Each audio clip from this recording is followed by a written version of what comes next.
좋은 찬양을 오늘 붙여주시는 김미열 찬양대 늘 감사 말씀드리겠습니다. 기도하시고 하나님의 말씀 나누겠습니다.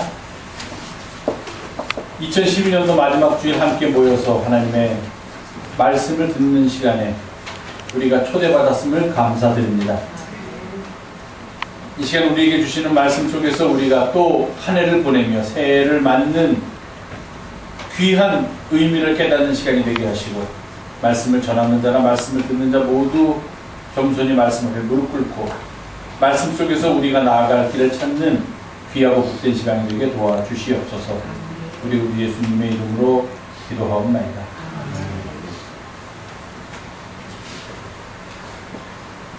오늘은 어제 밤에 눈이 많이 와서 여러분들이 모르셨는데 길이 참 아침에 나왔더니 길이 춥더라고요, 많이.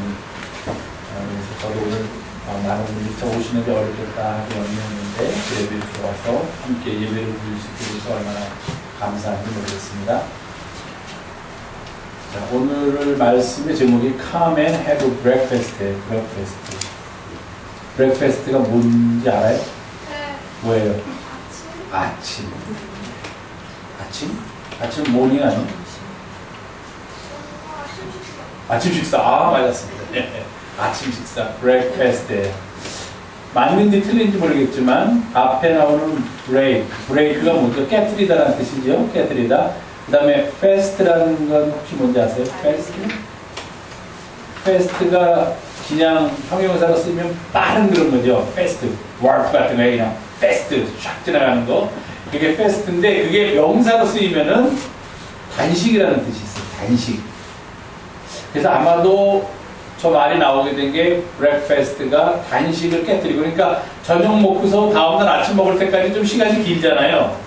다른 식사 사이의 간격보다도 저녁을 뭐 한 6시나 7시쯤 먹고 다음날 아침을 7시쯤 먹는다고 해도 이게 12시간 만에 식사를 하게 되니까 아마 처음에 만들 때 그것도 일종의 단식으로 보고 12시간 동안 식사를 안 하다가 먹으니까 breakfast, 단식을 깨뜨리고 내가 다시 식사를 시작하는 시간이 됐구나, 얼마나 즐거운지 모르겠다 해서 아침 식사를 breakfast라고 하지 않았나 하는 그런 생각을 해요. 지금 저같이 12시에 라면 끓여 먹는 사람하고는 별 상관이 없는 이야기지만 오늘은 come and breakfast, 우리말로 하면 come, 와라, 와서 and 아침을 먹어라, have breakfast. 원래 먹다라는 단어는 eat라는 단어를 쓰지만 실제로 영어를 쓸 때는 have라는 단어를 많이 써요. 뭐 너 점심 먹었냐? Do you have lunch? 이렇게 Do you eat lunch? 그러지 않고 Did you have lunch? 이렇게 뭐 have라는 단어. 그러니까 영어를 이렇게 보면은요, 우리가 상세하게 들어가서 막 그런 단어들을 막 외우는데 실제로 보면은 동사 같은 것도 그 몇몇 동사, 웬만한 문장에서 다 쓰이는 동사가 있어요. 예를 들면 have라는 동사, take라는 동사, get이라는 동사, 이런 동사들 몇 개만 알면은 웬만한 문장은 다 만들 수 있어요.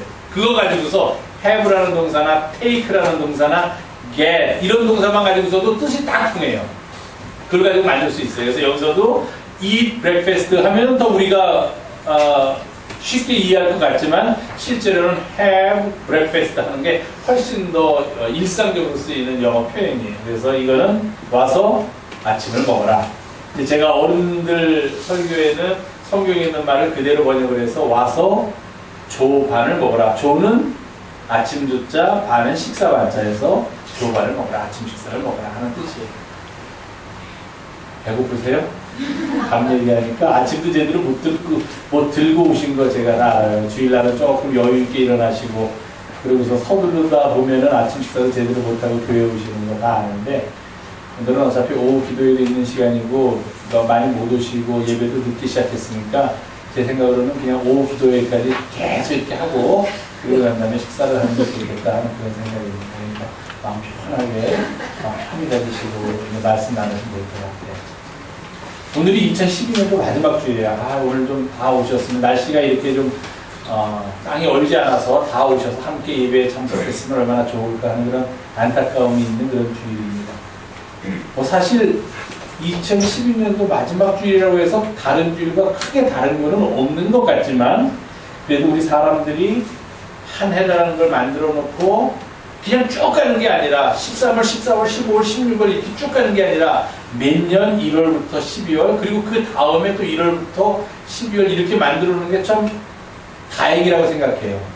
과학자들이야 그거는 태양 주위를 지구가 한 바퀴 도는 것을 1년으로 만들고 또 똑같은 자리에 왔다가 다시 또 한 바퀴 돌면 또 1년이 가는 거고 이렇게 설명할 수 있겠지만 신학적으로 보고 우리의 철학적으로 본다면 한 해가 주어지고 또 새로운 해가 시작된다는 건 참 의미 있는 일이에요. 왜냐하면 지나간 한 해 동안에 아쉬웠던 거, 섭섭했던 거, 슬펐던 거 이런 것들 한 해를 보내면서 좀 뭔가 정리를 할 수 있으니까 그리고 또 새해가 온다면 뭔가 새로운 희망을 가질 수 있으니까 한 해가 가고 새해가 온다는 건 참 좋은 일인 것 같아요.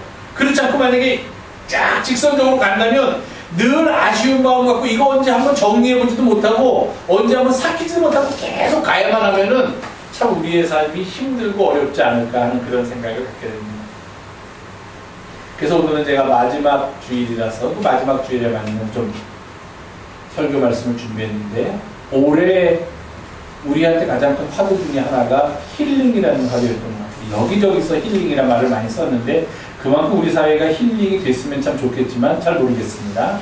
그런 힐링에 맞게 올 한 해를 보내면서 제가 이렇게 생각을 해보니까 올해를 보내면서 우리에게 주어지는 좋은 말씀이 무엇이 있을까 하는 고민 속에서 찾은 게 저는 위로라고 생각을 합니다. 위로. 올해는 제가 좀 위로를 드리고 싶어요. 이 마지막 주일이 되면 목사들은 욕심이 생겨요. 무슨 욕심이 생기느냐? 교인들을 좀 한번 들었다 놨다 하고 싶은 욕심이 생겨요. 저도 있어요. 지난 한 해 동안 얼마나 열심히 신앙생활 하셨습니까? 한번 돌이켜보십시오, 여러분. 막 이렇게 하면서. 얼마나 주님을 사랑했고, 주님을 섬겼고, 주님을 위해 봉사했습니까? 얼마나 부끄러웠습니까? 막 이런 설교를 좀 하고 싶어요. 그래야지 교인들이 동그래지면서, 아이고, 그랬구나. 내년에는 좀 잘해야지. 좀 이랬는데, 마지막 주일까지 이렇게 느슨하게 힘들었죠. 예. 고생하셨습니다. 이러면은 교인들이, 정말 힘들었어. 고생했어, 나는. 참, 지난 한 해 동안 어려웠어. 막 이러면서 좀 느슨해질 것 같은 그런 불안함이 있어요, 목사님. 그래서 마지막 주일에는 그냥, 이 마지막 주일을 주신 의미가 뭔지 아십니까, 여러분? 여러분들이 지난 한 해 동안 얼마나 게을렀는지 깨달으라고 하나님께서 마지막 주일을 주셨습니다. 이렇게 설교하고 싶어요. 근데 올해는 제가 그렇게 안 하기로 결심하고 와서 지금 조만을 먹어요. 제목의 말씀을 했습니다. 자, 우리 두 사람밖에 없는데 오늘 아는 부가 두 사람이 안 오니까 두 사람 50% 출석했습니다. 구약에 보면은 혹시 들었는지 모르겠지만 엘리야라는 선지자가 나와요. 이거 제일 유명한 사람이야. 구약에서는 제일 유명한 사람이에요. 이 사람이 어느 날 하나님께서 뭐라고 했냐면 내가 3년 동안 네가 살고 있는 땅에 비를 안 오게 하겠다고 했어요. 그랬더니 정말 3년 동안 비가 안 왔어. 그랬더니 그 나라 왕이 나쁜 왕이었는데 화가 나가지고서 이 사람 때문에 비가 안 왔다 그래가지고 이 사람을 잡으러 사람들을 시켜서 막 쫓아다녔어요. 그러다 이 엘리야가 나타나가지고서 갈멜산이라는 높은 산에 올라가서 그 나쁜 왕이 섬기는 신이 있어요. 신. 그 나쁜 왕이 섬기는 신을 예배하는 거기도 제사장 같은 사람들하고 그 사람이 전부 다 몇 명이었냐면은 850명. 하고 엘리야 한 사람. 하나님을 섬기는 사람 한 명. 엘리야 한 사람 1대 850이 싸움에 붙었어요. 그 싸움에 뭐 치고받고 하면은 1대 850이면은 누가 이겨요? 850이 이겨요. 1대 17로 해도 1이 못 이기고 17이 이겨도 1이 이겼다는 거짓말이니까 850대 1로 하면 850이 이겨. 근데 그런 싸움이 아니야. 무슨 싸움이냐면은 우리가 이 앞에다가 나무로 이렇게 테이블을 만들어 놓고 그 위에다가 제사들이 동물을 죽여서 올려놓고 너희는 850명이 기도하고 나는 한 사람이 기도하겠다. 그러면 너희 850명이 섬기는 신이 이 제물에다가 불을 내릴지 나 한 사람이 섬기는 우리 하나님 여호와 하나님이 불을 내릴지 한번 해보자고 했어요. 그럼 한 사람이 하는 기도보다는 850명이 자기들의 신한테 하는 기도가 훨씬 더 힘이 셀 것 같으니까 오케이 하자고 했어요. 먼저 850명이 아무리 열심히 기도를 했는데도 하늘은 불을 내리지 않고 그 제물은 그대로 있었어요. 그런데 이 엘리야라는 사람이 혼자서 기도를 했는데, 혼자서 기도를 했는데, 하늘에서부터 불이 내려와가지고 그 제단 위에 있던 동물이 탁 타버렸어. 그러니까 이 엘리야가, 자 봐라, 저 사람들이 믿던 신은 거짓입니다. 저 사람들을 다 잡아라. 그렇게 사람들을 시켰더니 사람들이 정말로 눈으로 보니까 850명이 할 때는 아무 일도 안 일어나는데 한 명에서 그런 일이 일어나니까 이 한 명 엘리야를 사람들이 따르면서 그 다른 신을 섬기던 사람들을 다 잡았어요. 그럼 자 이제 누가 승리한 거예요? 누가 이긴 거예요? 엘리야가 이긴 거예요. 이제부터는 엘리야가 뭐든지 말하면 들을 것 같아. 그런데 그렇게 되지 않았어요. 어떻게 됐냐면은 그 나쁜 왕이 있었고 그 나쁜 왕보다 더 무서운 사람이 있었는데 늘 그렇듯이 그 더 무서운 사람은 나쁜 왕의 부인이에요. 방금 여러분들 가잖아. 방금 행복한 가정입니다. 그 부인이 더 무서워. 그 부인이 그 소리를 들었어. 850명이나 되는 나를 따르는 사람들이 엘리야 한 사람을 이기지 못하고서 다 사람들한테 잡혀갔다는 소리를 듣고서 화가 머리끝까지 나가지고서 어떻게 했냐면 군사들을 불렀어요. 군인들을 불러서 지금 당장 그 엘리야를 잡아서 내 앞에 대응하라. 어디 가서 숨었든지 너희들이 무조건 흩어져가지고 사람들을 얼마나 많이 동원해도 상관없으니까 그 엘리야라는 사람만, 사람이라고 안 그랬겠지, 막 욕을 했겠지, 욕을 하면서 그 사람만 잡아와라고 했어요. 그 소식을 엘리야가 들었어. 조금 아까까지는 그 산 위에서 그렇게 엄청난 승리를 거두고서 아주 승승장구하고 힘이 많던 엘리야였는데 그 왕비 이세벨이라는 여인이 자기를 잡아오라고 명령을 내렸던 소리를 듣고서는 갑자기 무서움이 몰려오기 시작했어. 야, 이거 나를 도와주는 사람도 없는데 그 군사들한테 잡히면 나는 큰일 나겠구나 해서 사환, 신부록을 한 사람을 데리고서 사람이 살고 있는 끝까지 도망을 갔어요. 그 군사들이 쫓아올까 봐. 도망을 가서 마지막까지 왔다가 이제 더 이상 가게 되면 어디냐면 광야예요. 사람이 살 수가 없는 곳이야. 거기로 가봤자 도망갈 데도 없어. 나무도 없고 숨을 데도 없고 사람이 사는 집도 없으니까 엘리야를 숨기는 사람도 없어요. 그런데 그 광야로 갔어요. 가다가 너무 도망을 가던 사람이 어떻게 돼? 지치지. 먹을 것도 못 먹고 쫓아오니까 무서워서 잠도 못 자고 도망을 가니까 잠도 쏟아지고 배도 고프고 또 언제 잡힐지 몰라서 막 무서워서 공포는 오고 두렵고 그래서 한 이런 광야에 아무것도 없는데 나무가 하나, 그 로뎀이라는 나무가 하나 이렇게 별로 잎사귀도 없는 그런 나무가 하나 있었어요. 그래서 엘리야가 너무 힘이 이제는 다 지쳐 기진맥진해가지고 탈진해서 한 발자국도 내리들 힘도 없어. 배는 너무 고프고 잠은 쏟아지고 피곤하고 무섭고 두렵고 그래서 그 로뎀 나무 아래에 누워가지고서 잠을 자게 됐어요.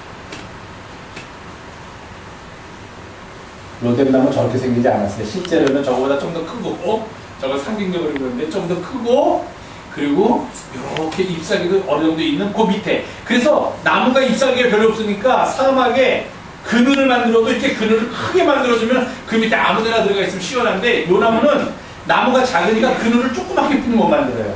그래서 해를 피하려면 그 나무 바로 밑에 들어가서 이렇게 있어야지만 해가 피해서 좀 시원해. 그래서 엘리야가 그 나무 밑에 그림자인데 들어가서 모르겠다 이제는 그 사람들하고 나를 잡아가도 그 사람들하고 나를 죽어도 괜찮다. 나는 더 이상 도망도 못 가겠다고 거기 누워가지고서 뭐라고 하나님한테 기도했냐면 이렇게 돼 있어요. 하나님이여 이제 나 죽고 싶습니다. 나 이제 더 이상 도망갈 힘도 없고 살고 싶지도 않고 너무너무 힘드니까 여기서 내 생명을 거두어 주시옵소서. 나를 죽여 주시옵소서라고 그렇게 기도를 했어요. 그리고 잠이 들었어. 자기도 모르게. 그랬더니 갑자기 누가 와서 나를 만지는 거야. 사막이라서 아무도 없는데. 그 누구 같아? 아, 나를 잡으러 온 사람들이 와서 나를 깨우고 있구나 하는 느낌이 들었어요. 근데 깨우러 온 사람이 그렇게 아주 부드럽게 나를 깨우는 것 같지 않아. 막 발로 차고 일어나 그렇게 깨울 것 같은데 굉장히 부드럽게 나를 어루만지면서 누가 나를 깨워. 그래서 눈을 떠보니까 하나님의 천사가 내려와 있고 그 머리맡에는 뭐가 있냐면은 숯불에 구운 떡과 물이 한 병 있었어요. 얼마나 맛있는지 알 수가 없어. 그래서 그 떡과 물을 한 병 먹고 다 마셨는데도 이제 내가 더 이상 갈 데도 없고 지금은 내가 너무 배가 고파서 이걸 먹었지만 모르겠다. 난 이대로 여기서 죽는 게 더 좋겠다고 또 잠이 들었어.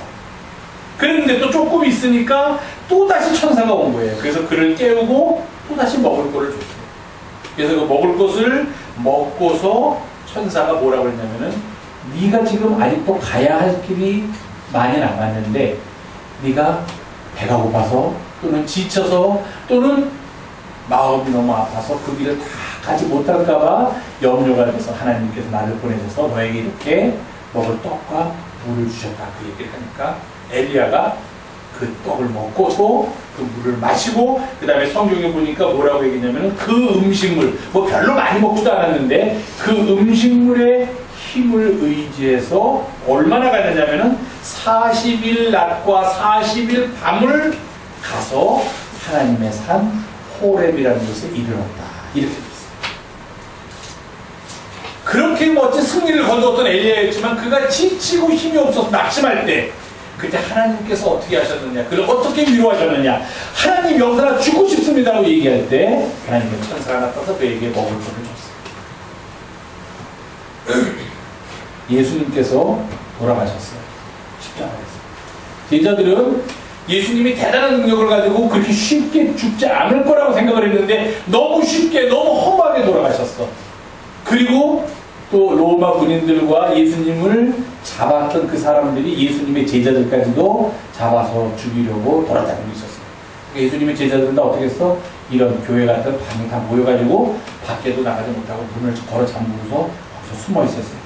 하루가 지났는지 몰라, 이틀이 지나고 한 일주일쯤 지났는지 몰라요. 그랬더니 이제 예수님의 제자들을 찾으러 다니는 사람들이 다 어디로 도망가 숨었구나. 조금 잠잠해졌어. 예수님의 제자들이 의논을 했어요. 자, 이제 우리 어떻게 살까? 우리가 믿던 선생님이 그렇게 돌아가셨으니까 우리는 아무 희망도 없다. 그럼 뭐 해야 하느냐? 이제 어떻게 해야 돼? 베드로가 제일 위 형님이니까 형님, 우리 이제 어떻게 됩니까? 다른 제자들이 다 물어봤어요.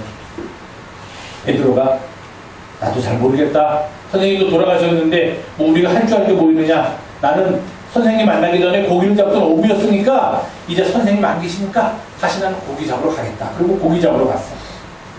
디베라 바닷가로 갈릴리 바닷가. 다른 제자들도 다 같이 어부였던 사람들이 있었으니까 아니 그래요? 아유 그러면 이제 우리도 다시 옛날 우리 직업으로 돌아가서 어부가 돼서 옛날 같이 살아야겠습니다 하고서 밤에 고기를 잡으러 베드로하고 제자들이 다 나가서 배를 타고 가서 고기를 잡기 시작했어요. 그런데 고기가 한 마리도 안 잡히는 거야. 아무리 열심히 그물을 던져도 밤새도록 그물을 던져도 고기가 안 잡히는 거야.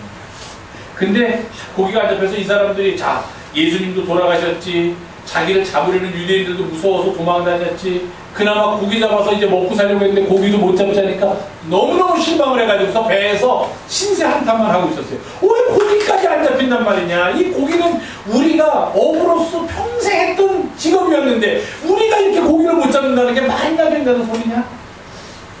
이게 웬일인지. 고기들이 다 어디로 갔나? 아니 우리가 고기 잡는 법을 다 잊어버린 건가? 그러고 있을 때 편에 있는 사람이 누구가 뭐라고 했냐면은 여기 성경에 그렇게 돼. 너희들이 타고 있는 배 오른쪽에다가 그물을 던져라 하고 저기 서 있는 어떤 사람이 얘기를 했어요. 아마 눈이 좋은 사람은 딱 보고서 아 저 사람이 예수님이구나 하는 것을 알았을지 모르지만 대부분의 사람은 모르고 뭐 저 사람 왜 저러는 거야? 고기야 우리가 더 잘 잡지 저 사람이 뭘 하라고 그랬는데 오른쪽에다 그물을 던지니까 아니 뭐 한번 저만 한번 들어보자 해가지고서 그물을 갖다가 배 오른쪽에다가 여기서 뭐 고기 잡으려고 던졌는데 그물을 끌어당길 수 여러 사람이 당겨도 올리지 못할 정도로 그 그물 안에 고기가 잔뜩 잡힌 거야. 깜짝 놀랐지. 이게 웬일인가 깜짝 놀랐더니 그 배에 타고 있던 제자 중에 한 사람이 주님이시다 그랬어요. 저 육지에 있는 사람 보고 주님이시다 그리고 소리를 지르니까 베드로가 고기 잡을 때는 막 이렇게 덥고 땀이 나고 그러니까 이제 우통을 벗고서 고기를 잡다가 주님이시다 그러니까 겉옷을 입고서 막 헤엄을 쳐가지고 제일 먼저 갔어. 육지로. 다른 사람들은 그 배에 있는 고기를 조그만 배에 옮겨가지고서 또 갔어요. 그랬더니 거기 누가 계셨냐면은 예수님이 계셨어요. 예수님만 만나도 제자들은 그냥 까무라치게 놀라고 너무도 좋은 일이에요.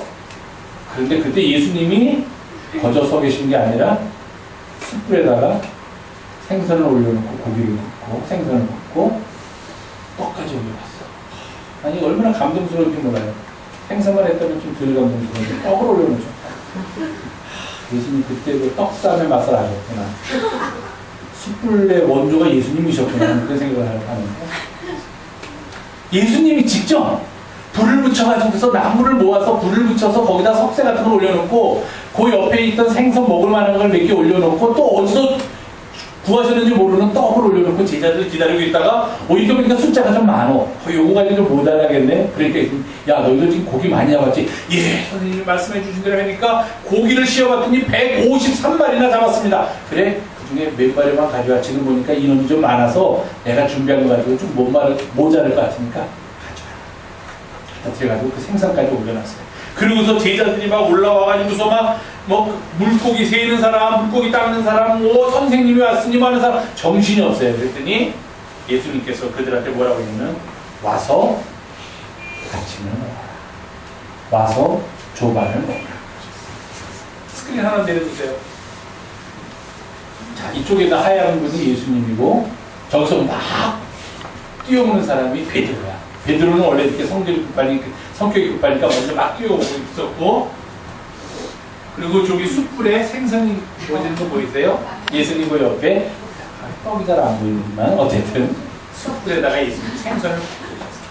그리고서 제자들이 오니까 와서 좀 예수님은 왜 우리가 예수님을 믿느냐? 예수님은 어떤 분이신가 하면은 바로 우리가 인생에서 가장 어려움을 당했다고 느낄 때, 가장 외롭다고 느낄 때, 가장 힘들다고 느낄 때, 아무도 나와 함께 하지 않으니까 엘리야처럼 나는 여기서 죽는 게 차라리 낫다라고 느끼는 그 순간까지도 우리를 사랑하시고 우리와 함께 하시고 그것뿐만 아니라 우리를 위해서 떡을 준비하시고 우리를 위해서 생선을 굽고서 아침을 준비해 주시는 분이 예수님.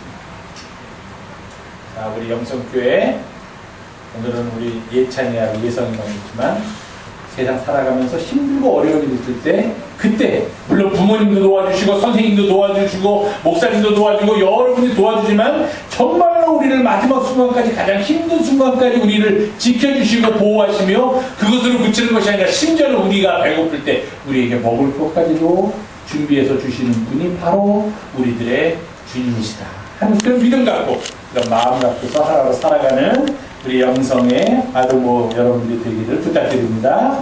예, 고맙습니다.